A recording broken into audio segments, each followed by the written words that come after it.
You know, it's very obvious by looking at me that I have spent little time lifting weights in a gym or anywhere else. That doesn't offend me to agree with me on that. I know that. But I do know this. I've learned this. Heavy weights lifted fewer times in succession produce greater strength or bigger muscles, you might say. Lighter weights lifted with more repetitions produce greater endurance. In other words, if you lift a lot of weights, just enough, maybe you can only get them up one or two times, you'll have big muscles. You'll be strong in that sense.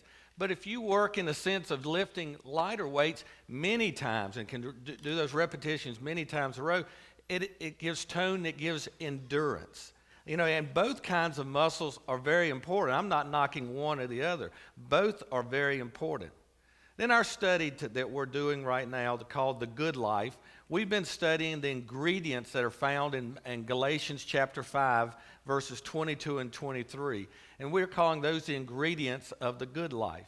And in Galatians 5, 22 and 23, each week we've read this.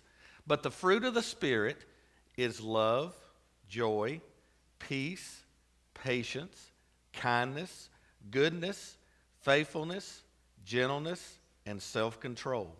Against such things there is no law. Now we're in our fourth week of this study, and so we find ourselves at the one listed there called patience. It literally means long-suffering or long-tempered. And it doesn't give up. It doesn't blow up. Patience, we usually think of being the virtue of where we stay cool. We don't lose our patience and yell at someone. We don't let the traffic get to us. When someone's rude to us, we don't bite their heads off. You know, and that is a virtue. But patience means much more than that in the biblical sense. You know, somehow when we look at this picture, I think you can identify with this poor fella. You know, we can identify with this guy that he is just overloaded. It's just too much of a burden has been put on him. Endurance is another good word for patience, endurance. You remember the illustration of lifting weights just a few minutes ago, that if you do something once or twice, you know, that takes some great strength. But to be able to do something for a long period, that's endurance. You know, most of us can take the major blows in life because they kind of come and they go. You know, if it's an illness or if it's a death, if there's a loss of a job or some financial problems, whatever, they're big, heavy loads. But we can usually lift those. We can carry those. But for most of us, where the load gets heavy and where it gets hard is when one thing gets piled on top of the other. And another thing gets placed on it. And another thing gets piled up. And they don't go away in a short amount of time. They just keep on and they last for a long time. And before you know it, we're overloaded. You know, when we have endurance, when we have patience, and we're going to be under pressure for a long period of time, and to respond to that pressure the way God would have us to respond, we need endurance. We need patient endurance. If you don't, we're going to lose the joy of living and we'll lose the good life. Now, we're going to spend most of our time around Hebrews chapter 10, 11, 12. So if you kind of want to turn there and hold that place, I'm going to go back to that a number of times. But in Hebrews 10, verse 36, part of that verse says this in the New International Version. It says, you need to persevere. But in the New Living Translation, it puts it this way. Patient endurance is what you need now. And I always think that's funny. They put now on the end of it. Give me patience now. You know, but that's not what he's meaning. He's saying what you need now is to endure.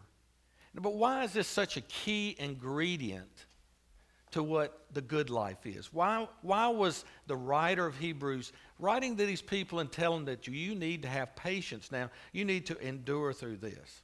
Well, I think these verses will help answer some of the questions. In Hebrews 10, verse 32, it says this. Think back on those early days when you first learned about Christ.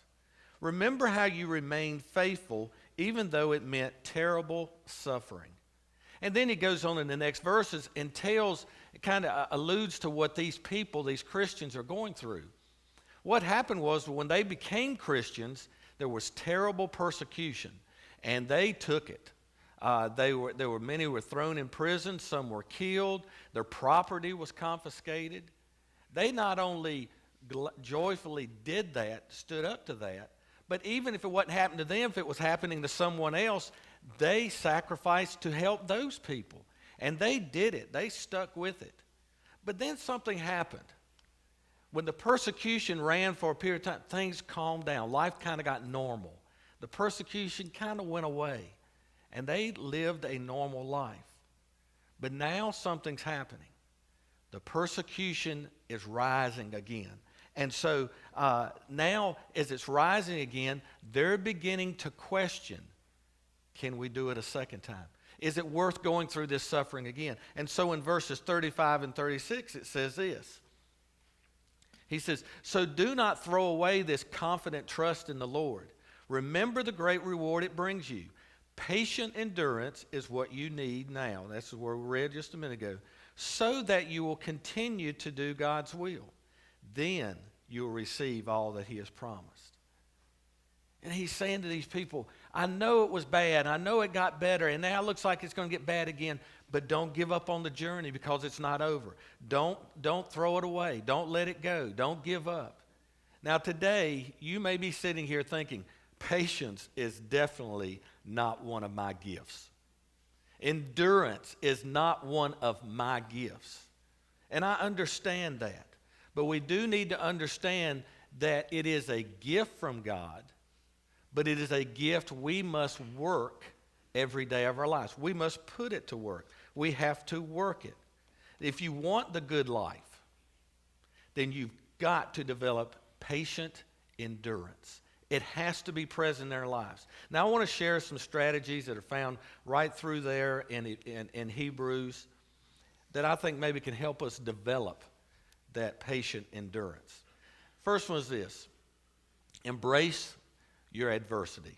You know, I read a statement last week that when I first read it, it didn't make a whole lot of sense to me, but as you spent time thinking about it and reading more about it, it said every person needs to define their reality. Every person needs to define their reality. And I'm not the deepest person in the world, so I had to really think about that. And what he came down to is this. He says everybody needs to think about what's the reality of the situation you're living in. If you're living in a situation where you're battling a stubborn illness, or you're living with physical weakness, or chronic pain, or you've been injured in an accident, or you have a broken heart, or you're lonely, or you're in a struggling marriage, whatever, your children are worrying you. Whatever it is, define it. Say, okay, this is what I'm facing. This is what I'm living in right now. I have this disease. I have this heartache. Define it. But you don't let it define you. You see the difference? You say, okay, I got to face this. But it's not gonna define who I am. Because the Lord and I, we're going to find a way. We're going to beat this. We're going to get through it. That's long suffering. That's patient endurance. That's perseverance. Paul said the same thing over in Romans chapter 5. He said this: we can rejoice too when we run into problems and trials, for we know that they help us develop endurance. And endurance develops strength of character, and character strengthens our confident hope of salvation. We may not like it, but adversity produces endurance. And endurance produces character. And character makes us people of hope. That's called maturity. It's called growing up in the faith. Embracing the struggle is one of the greatest lessons we can teach our children, is that they must embrace the struggles, the adversities that they have. It's okay for them to struggle in a class and us not go and fix it for them. It's okay for them to have a run-in with a coach or somebody else and us not run and fix it for them. Now, we support them, we sympathize with them, we give them direction, but we don't always fix it for them. for them to struggle through some things, to have a tension that creates character. That's one of the best things we can ever do for our young people. Stephen and Jenny Lilly have two little girls, Kate and Sadie.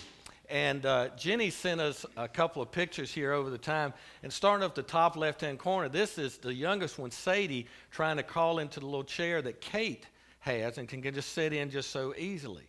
But she said that Sadie would struggle to get into that chair hour after hour. But Jenny didn't just go pick her up and put her in the chair. She let her struggle with it to overcome the adversity. And as you can see at the bottom, now she's standing triumphantly in the chair. You know, we need the struggle. We need to fight our ways through some things. It develops us. With God, it's the same thing. He's not going to remove every obstacle in our lives because He knows those obstacles produce good things. Embrace your adversity. Define your reality. Second one is this. Surround yourself with witnesses. Surround yourself with witnesses. You know, in Hebrews 11 is that great list of all those great people of faith. But then but you ask the question, why was it important for you to list all these names? Hebrews 12:1 tells us why. Therefore, since we are surrounded by such a great cloud of witnesses, let us throw off everything that hinders and the sin that so easily entangles, and let us run with perseverance the race marked out for us. He says, we're surrounded by a great cloud of witnesses. He's saying, be inspired. Be inspired by these people. You know, a witness is a witness in two different ways. A witness is a witness because he sees something, like he witnessed the robbery, he witnessed the car accident. But you're also a witness when you say something. How can you go to court? Yes, that's the man who committed the robbery. Yes, he's the one who ran the red light. It's what you say. Now, we can debate, and people have different opinions when it says we're surrounded by a great cloud of witnesses, is if those Christians are actually seeing us now and what we're going through. You can debate that on either side of it, but the important thing is this. They are saying something to us. They're saying, be inspired by what we went through. Don't give up because we stuck with it, and I want you to know it's a great reward coming. Be inspired by the fact that there was somebody before us who went through what we're going through or something more difficult, and they received a great reward.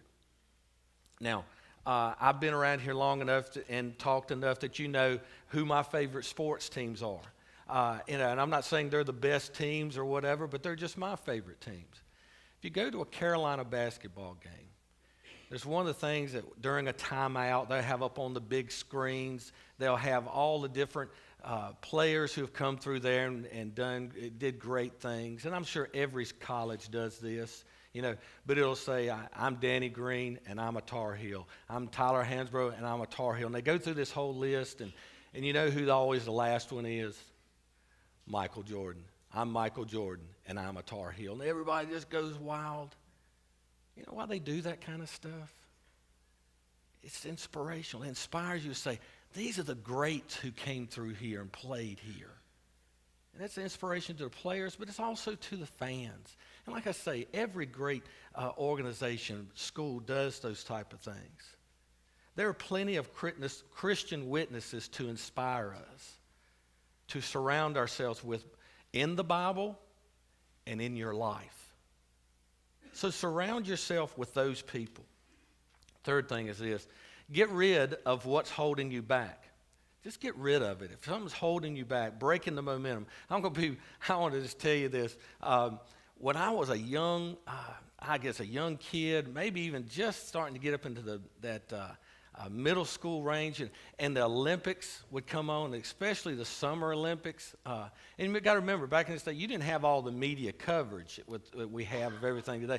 The Summer Olympics would come on, and the swimming and diving, I really enjoyed watching that. But I remember every time they'd show the swimming and diving and the men, and they'd wear those little bathing suits, I just would go, yuck.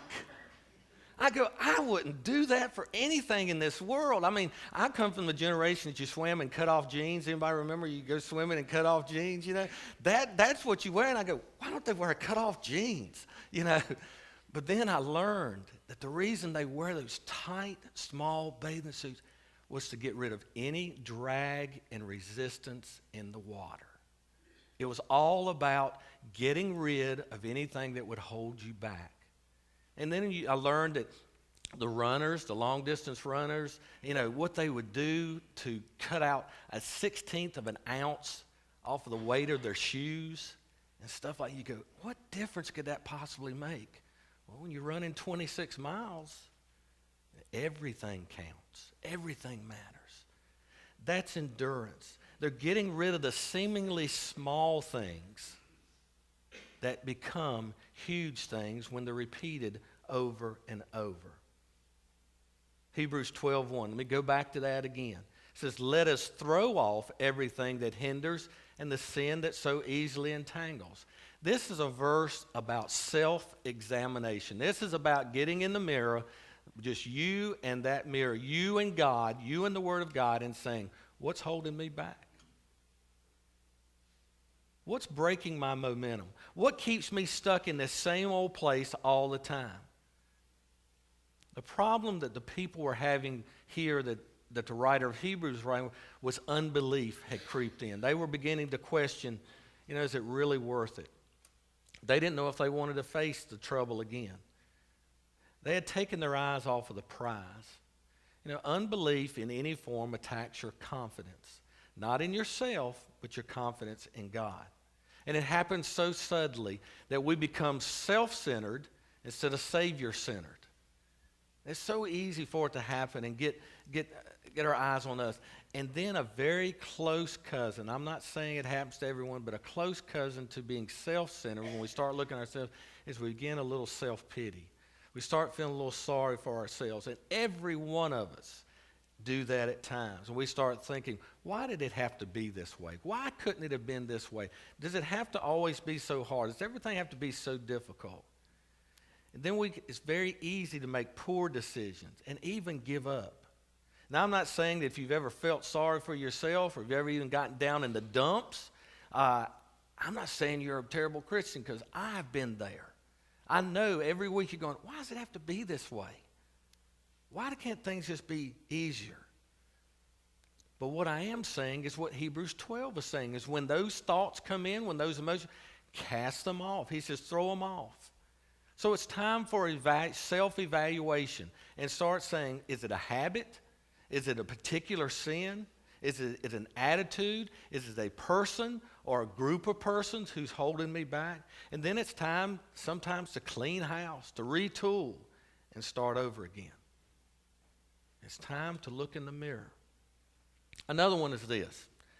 Don't even think about quitting. Don't even think about it. I don't know how well you can see this on the screen, but on the right here, or on my left, right here, as I'm facing your left as well, is a lizard on the hood of my car.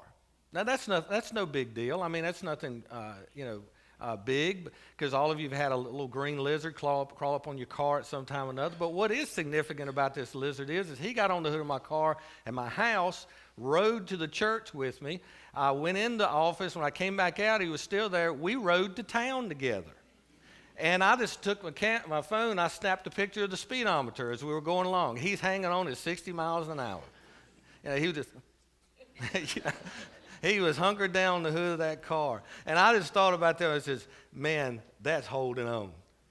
That's not even thinking about quitting. That is resolve. Grit is a term used to describe this characteristic. It's just holding on and not letting go. According to Merriam-Webster Dictionary, grit is, in this context, behavior is defined as firmness of character, indomitable spirit. That's grit. Angela Duckworth, the author of the book Grit, she said, to be gritty is to fall down 7 times and get up 8. That's grit.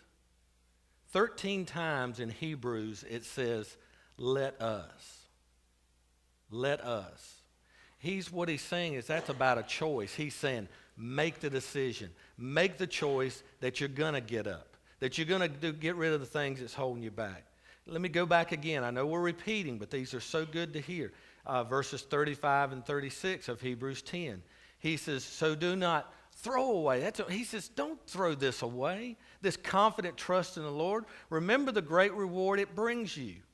Patient endurance is what you need now. So that, and here we go, getting to the end result. He's saying, why you don't? So that you will continue to do God's will. Then you'll receive all that he has promised. Don't even consider giving up. Don't even consider turning back.